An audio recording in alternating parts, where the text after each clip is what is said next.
nhiều. Khuôn mặt ánh mắt làm gì người ta phải cải tạo cho nó mới ở, thì cái người xem lập tức não bộ của họ sẽ tập trung vào những cái điểm này.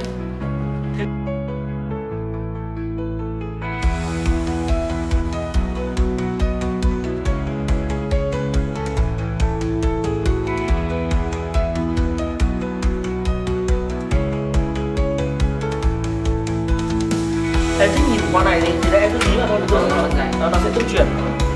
Tức là đây là cái cảm xúc của nghệ sĩ nhá.